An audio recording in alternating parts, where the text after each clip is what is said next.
Assalamualaikum warahmatullahi wabarakatuh.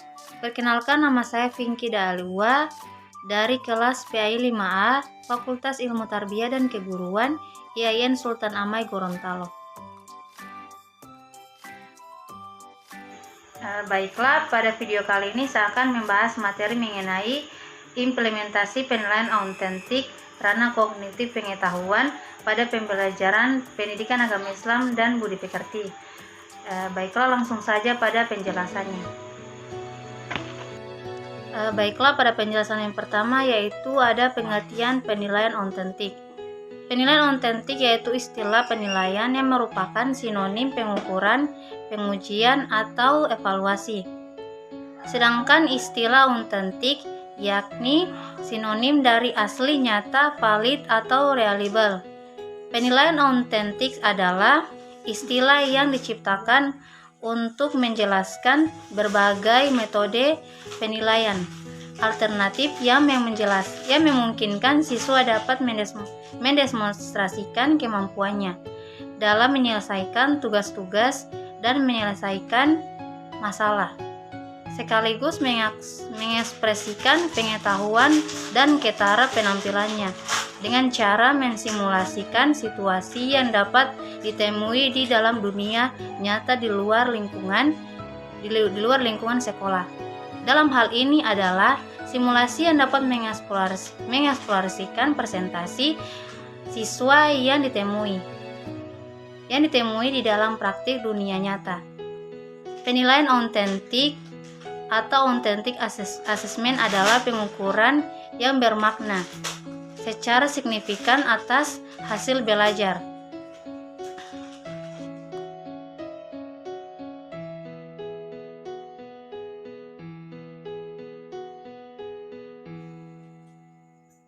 Peserta didik untuk ranah sikap, keterampilan, dan pengetahuan. Istilah autentik merupakan sinonim dari asli, nyata, valid, atau reliable.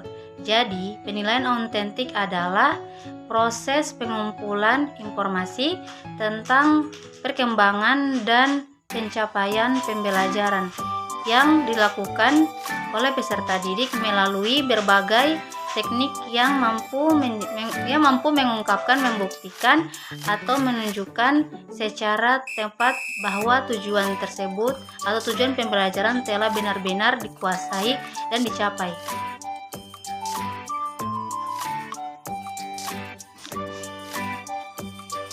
Adapun jenis-jenis penilaian autentik sebagai berikut.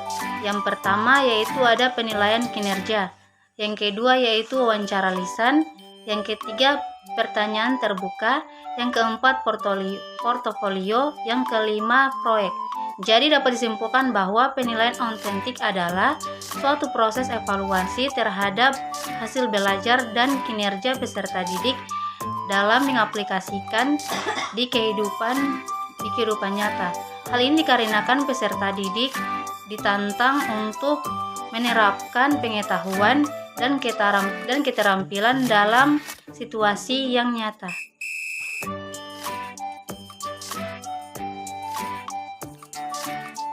Terus yang kedua yaitu prinsip-prinsip penilaian autentik.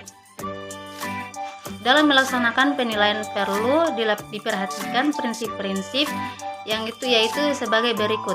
Yang pertama, sali atau valid, yang kedua objektif, yang ketiga adil, dan yang keempat terpadu.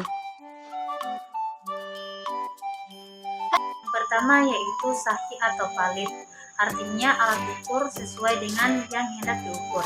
Dengan kata lain, alat ukur sesuai dengan kompetensi dasar dan tujuan introduksional. Yang kedua objektif, penilaian hendaknya tidak dipengaruhi oleh subjektivitas penilai, perbedaan latar belakang agama, sosial, ekonomi, budaya, bahasa, gender, dan hubungan emosional. Yang ketiga, adil. Penilaian hendaknya tidak menguntungkan atau merugikan murid karena kebutuhan khusus serta perbedaan latar belakang agama, suku, budaya, adat istiadat, status sosial, ekonomi, dan gender. Yang keempat, penilaian. Hendaknya dilaksanakan dalam setiap proses belajar mengajar sehingga pelaksanaannya menjadi berkesinambungan. Penilaian itu tidak dapat dipisahkan dari kegiatan pembelajaran. Yang kelima yaitu menyeluruh atau komprehensif dan bersinambungan. Prinsip ini memang sulit dilakukan. Untuk melakukan ini diperlukan kemampuan dan kecakapan seorang guru. Terus yang keenam yaitu sistematis.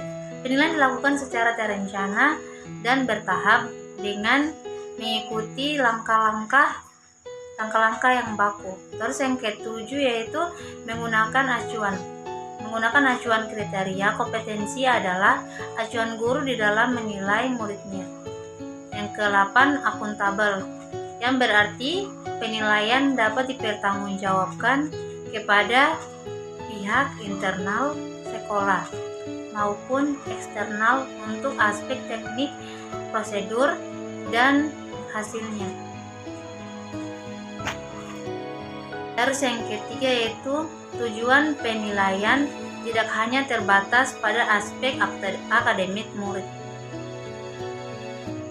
tetapi mencakup kecerdasan, bakat, personality, dan sosial serta sikap minatnya.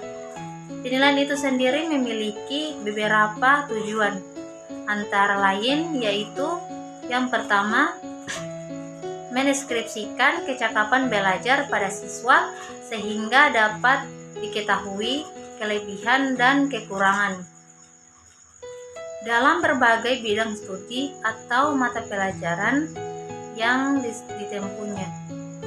Yang kedua yaitu mengetahui keberhasilan proses pendidikan dan pengajaran di sekolah, yakni seberapa jauh keaktifan dalam mengubah tingkah laku para siswa ke arah tujuan pendidikan yang diharapkan. Terus yang ketiga yaitu menentukan tindak lanjut hasil penilaian, yakni melakukan perbaikan dan penyempurnaan dalam hal program pendidikan dan pengajaran serta strategi pelaksanaannya. Terus yang keempat, memberikan pertanggungjawaban atau dari pihak sekolah kepada pihak-pihak yang berkepentingan.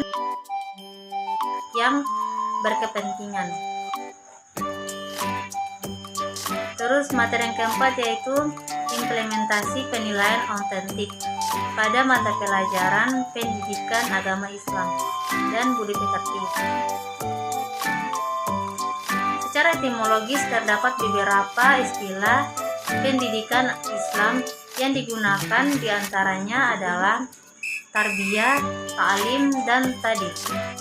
Ketiga istilah ini memiliki pengertian yang sedikit berbeda.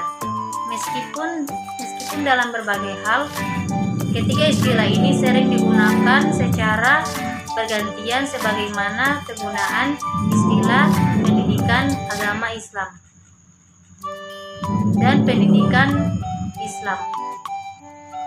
Terus langkah-langkah strategi dan pendekatan dalam penilaian autentik bidang studi pendidikan agama Islam dan budi pekerti.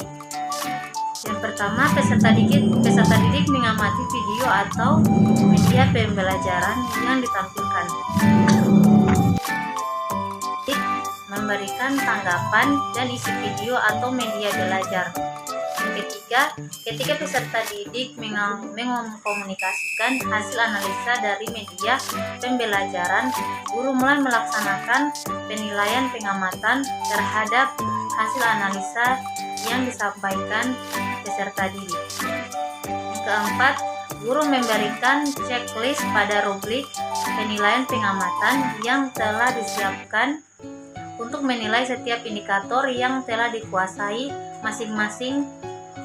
Yang kelima, setelah selesai memberikan daftar cek, guru menyampaikan umpan balik terhadap kekurangan dan kelebihan kemampuan peserta didik. Yang kelima yaitu analisis, strategi, dan pendekatan guru pendidikan agama Islam dalam implementasi penilaian autentik, bidang studi pendidikan agama Islam dan budi pekerti. Kegiatan pembelajaran dan penilaian pembelajaran, kedua-duanya saling terkait dan tidak terpisahkan. Esensi penilaian pembelajaran bertujuan untuk mengukur keberhasilan peserta didik dalam penguasaan kompetensi yang telah ditentukan serta untuk bahan evaluasi guru terhadap kualitas pembelajaran yang telah dilakukan.